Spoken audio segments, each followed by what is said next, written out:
Wow, ang ganda pagka-park. Nasa kalagitnaan talaga, oh.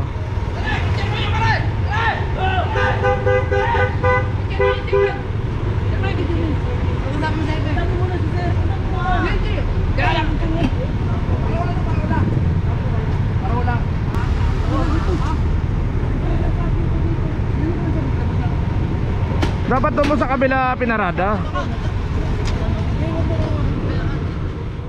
Dito po kami ngayon sa Canonigo Sports Complex. Ayun po, tad-tad po nang nakalagay no parking. Ayun po, no parking, clamping, ano, to always soon, no parking, to always soon.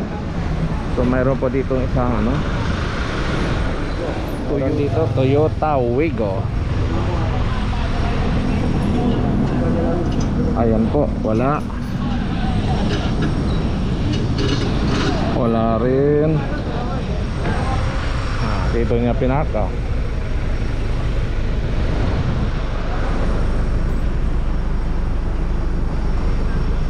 Dito niya pinak. Hindi man lang lumingon do sa likuran niya. Mayroong nakalagay no parking, to always soon. Dito sa kabila naman no parking, clamping soon. Tad-tad yun. Ayun po. Dito po yan sa ano lang, sa gilid po ng Abida Towers.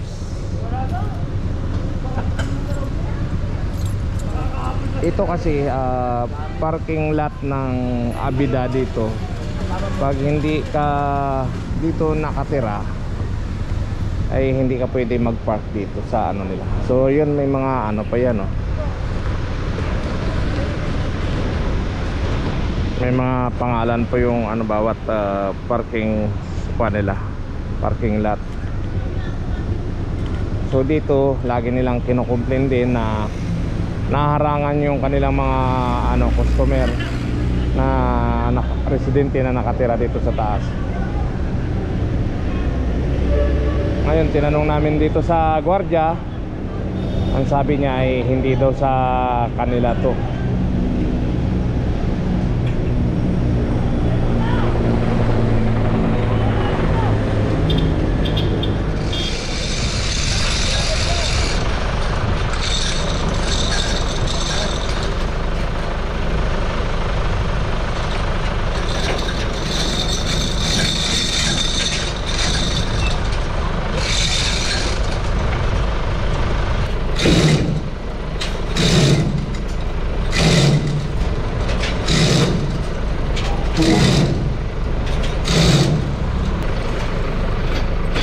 So hanggang ngayon wala pa yung driver nito ng Toyota Wigo. Paalala lang po, huwag iiwan yung sasakyan kung saan-saan po, lalo na kung may nakalagay po na no parking zone. Dahil pag aming nadaanan habang kami ay nag-clearing itong area nito, isa pong complaint area to. Ang complainant nito dito yung Abida at ang barangay po.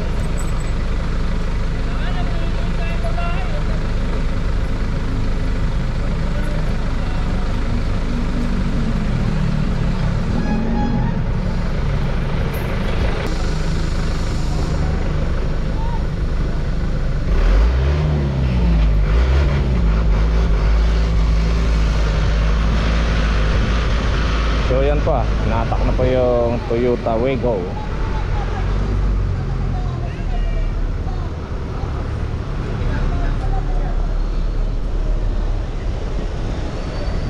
So ayun pala yung may-ari, oh.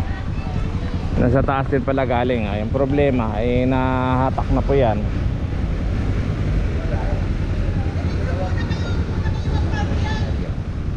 Ba't dito nyo pinark po? Hindi po, sinubukan lang po kasi siya sa taas. Kahit na po, iniwanan nyo, tingnan nyo po. No parking to always soon. Ba? Ayan po, dyan sa address na yun, oh. Hindi ko kasi po alam. Ayan po, Saan itong... Smoky Mountain. Hindi ba po, hindi makisabay na lang doon? Hindi pwede po, ma'am. Iikot pa yan, matagal pa yan. Puntahan nyo doon mga bago mag 5. Yes po. Yan. So dito uli sa sa may Agoncillo Street. Dahil one side parking lang dito, bawal po tayo, bawal ang motor dito.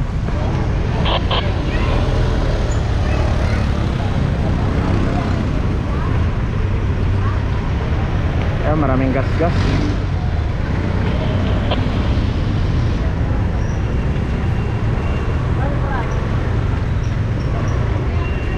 Yung isa pa yun, oh.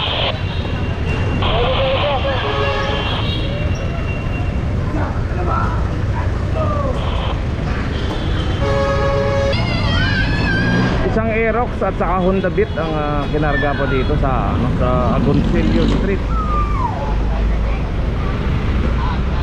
So yun yung kanina na hatak-hatak namin na Toyota Wigo galing doon sa Canonigo.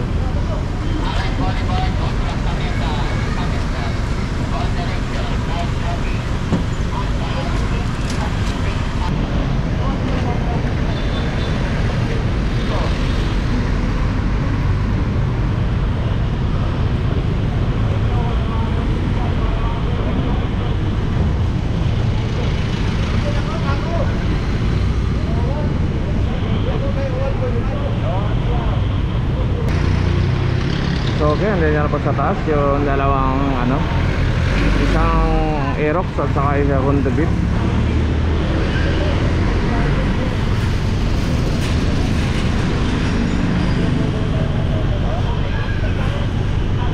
Paalala lang po sa mga nagpapark, nag-iwan ng motor kung saan saan, i-park po natin sa tamang parkingan para hindi po mahatak yung ating motor o masampas sa tow truck. Dahil itong Agoncillo ay mabuhay lane po ito. So magandang hapon po. So yung isa dito po na motor nakaharang kasi sa sa sidewalk.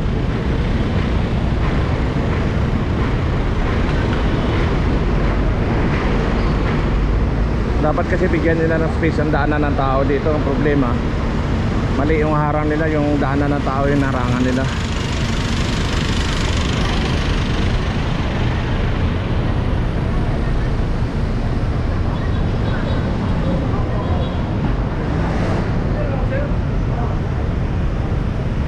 So isang Kawasaki Roser 125 dito po sa Pablo Ocampo.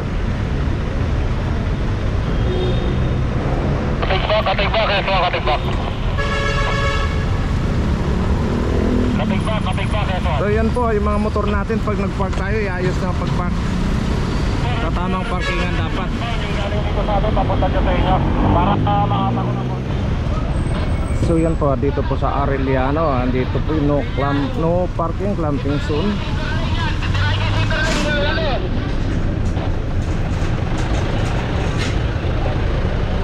So yan po, may lifter na po na nakalagay. Maganda kasi dito magpark dahil nga yun may puno. Ayun po yung puno rin. Kaya dito siya nagpark. Mukhang babae yung driver, ayun, ang gamit niya. Ayun po yung shirt sa loob. Yan na lang naiwan.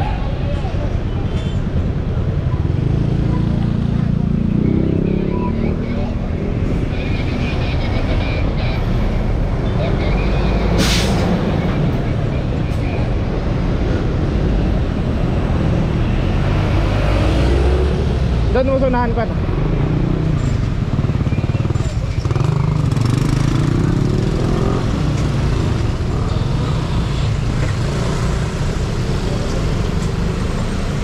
Po, kinakapitan na po ng lifter, compact number 39.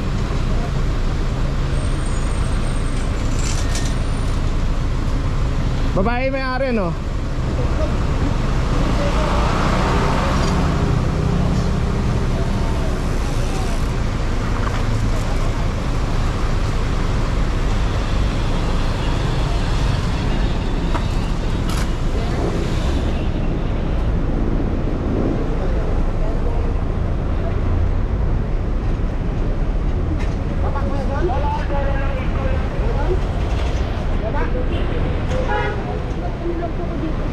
Sumama ka na ma'am.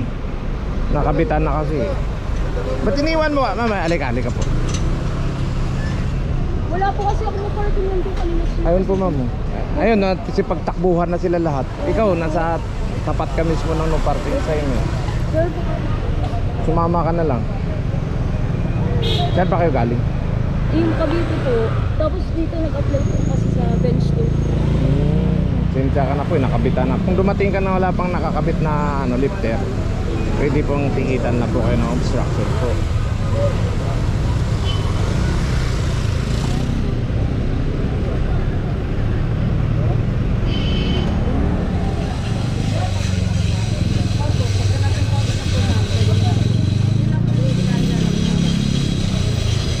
Wala, uli ka na dumating eh.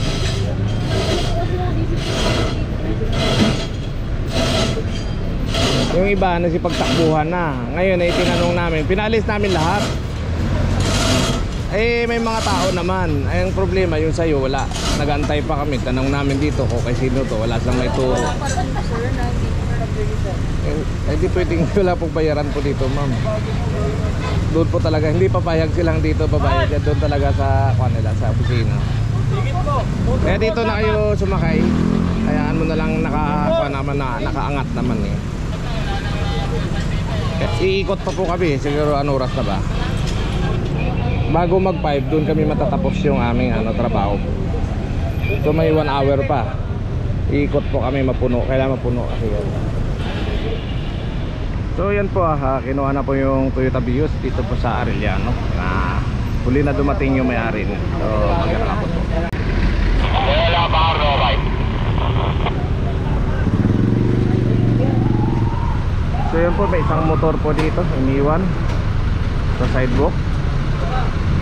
Wala. Okay na yan, alis na kayo. O sige, karga na. Wala. Napirmahan na to?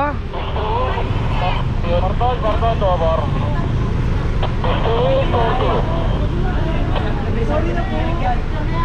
Ay, diwag. Ano pakialaman na dyan? Arellano Street. Mabay, ayaw nyo pag-isagot sa radyo.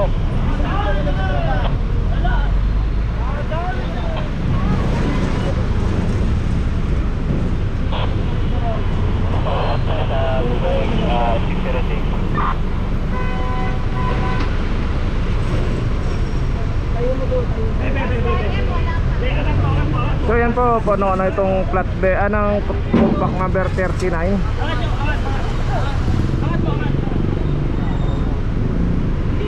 Mayroon isang Toyota Wigo at 1, 2, 3, 4, 5, 6, 6 na motor. So pagpatuloy pa po kami sa aming operation dahil ito alis na po.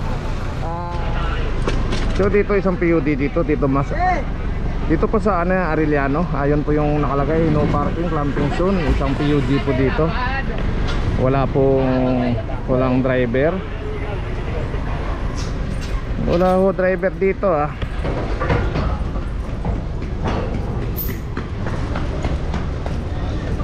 So ito PUD hanggang ngayon wala pa yung driver.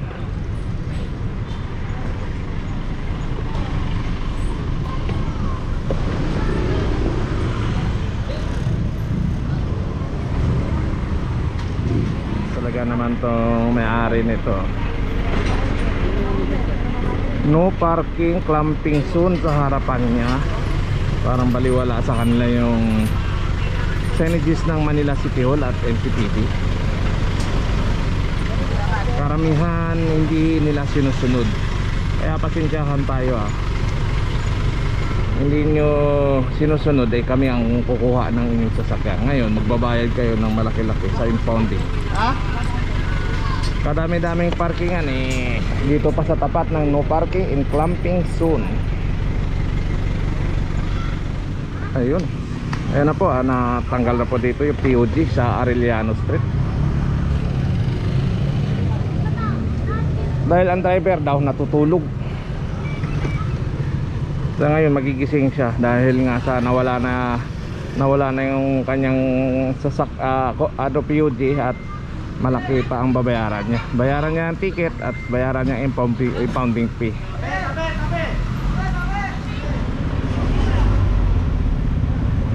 Meron po dito sa sa sidewalk tatlong motor. Cornel, yung motor mo.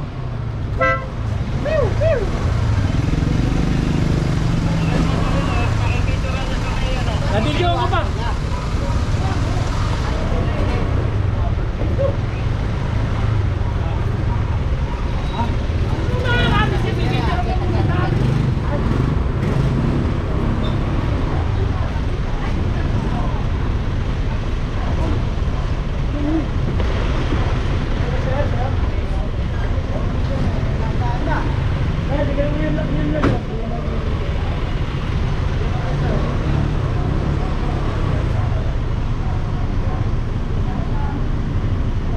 So sidewalk kailan talaga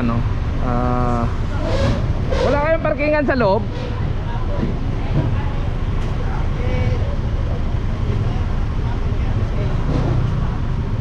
Ay, sa taas no parking clamping. Ayun po sa taas may nakalagay po no parking clamping zone.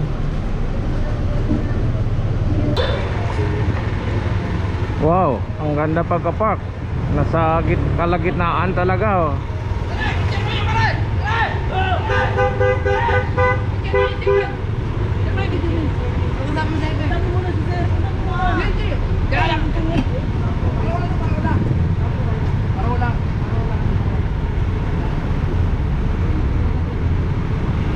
Lisensya nyo, sir? Pwede ba kunin ko lang yung gamit ko din na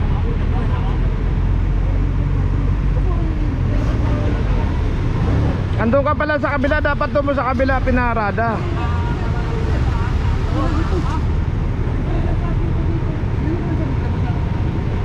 Dapat doon mo sa kabila pinarada.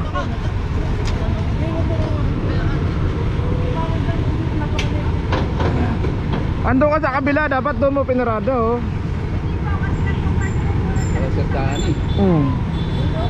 Kabila daming paradahan doon ano to, gitna mo pa ako naipit, walang madaanan talaga. Ano to? Rusip Lir. Ginaya yung conduct